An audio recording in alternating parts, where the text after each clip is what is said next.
Hey everybody. I figured I weigh in a little bit on something that, generally speaking, we can all agree on, especially out of the conspiracy realm of people. Your First and your Second Amendment are perhaps the most important amendments, most important rights therein. Being able to think for yourself, speak for yourself, and defend yourself. That sounds like three things, but there's one that's a 2-for-1, and the other guards that. I don't really have a lot of subscribers, so there's not a whole lot of people who see my videos. So I know that I'm talking to, the choir here. I'm preaching to the choir. So I know that there's not much I can say to convince you what of already you know. It's those other people out there. People who grew up in neighborhoods like I did. Grew up in a city. I grew up in Arlington. I had to deal with people from D.C. I had to deal with gang violence. I had to deal with people that were raised as chickens, pretty much. Terrified of everything. When I was in middle school, there was a time where children, my fellow classmates, after class was over or whatever, and it's in between classes, so we had time to talk and hang out. And they would talk about how bad guns are and how we should just get rid of them. We have cops, so why do we need them? We don't need guns. If we get rid of guns, you get rid of murder. That was literally what they said. Word for word. Quoting there. Get rid of guns, you get rid of murder. At that point in time, I said, no you don't. They're like, yeah you do. I was like, no. And I pointed to a cup that was on the teacher's desk that had pens and pencils. And I said, you can kill somebody with a pen or a pencil from that cup. And they're like, teacher! They were afraid of me. Simply because I brought up a fact that they did not comprehend. They didn't think about it. And since I made them think about it, I lifted that veil, if you will. They were afraid of me because I know something they didn't. That's the type of world that we, those who know, have to fear. Because now we have to deal with people who know nothing and fear everything.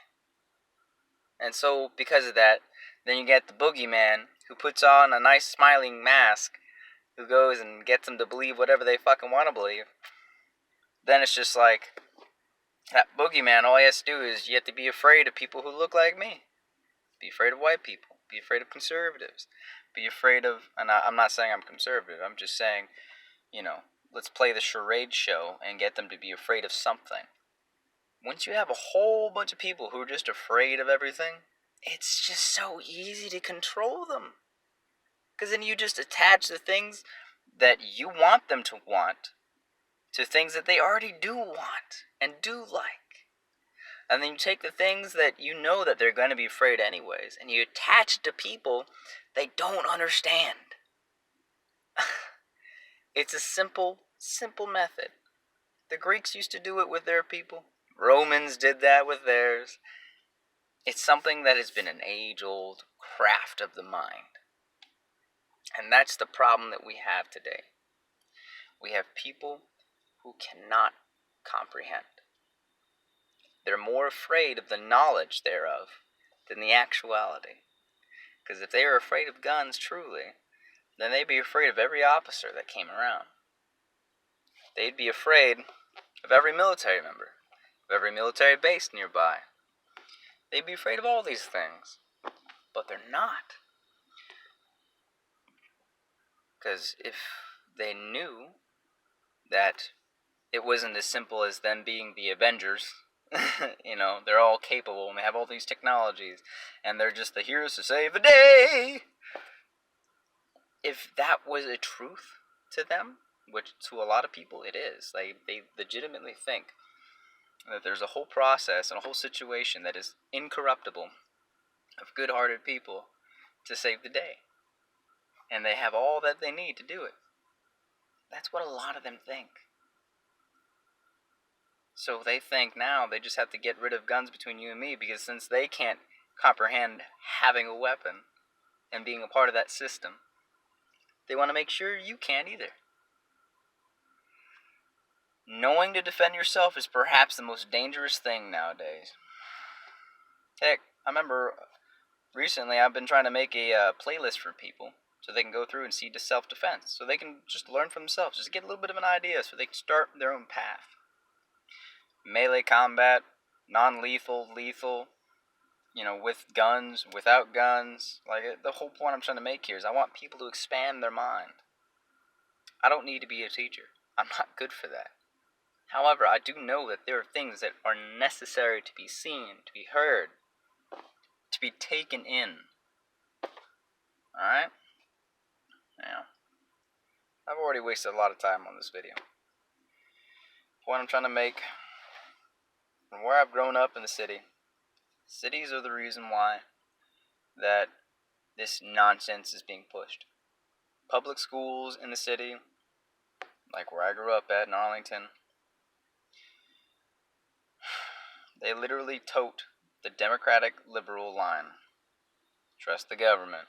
Guns are bad, unless it's in the hands of a cop or a soldier, whatever else. And if it's in the hands of another individual, you need to call the cops. That's what I was taught when I was a child. That's what I used to believe for a while, because eventually, when you're not allowed to speak your own thoughts, and you're not allowed to speak the truth, you just copy the lie. That's why there's so many millennials that want to take away the Second Amendment. That's why so many of them want to censor each other. It's what they've been taught all their lives. I've just been blessed by God to have certain people in my lives to teach me otherwise. That's why that I'm thankful to God that I don't have hate in my heart. Because I've learned from those who've pissed me off and who've bullied me and kicked my ass for no reason other than being white. Because they taught me the reason for self-defense. They taught me the reason for the Second Amendment. They taught me the reason for the First. Sometimes the terrible things that happen in our lives, you have to be thankful for those terrible things. Not that because it happened, because of what you learned from it. God bless. Good luck.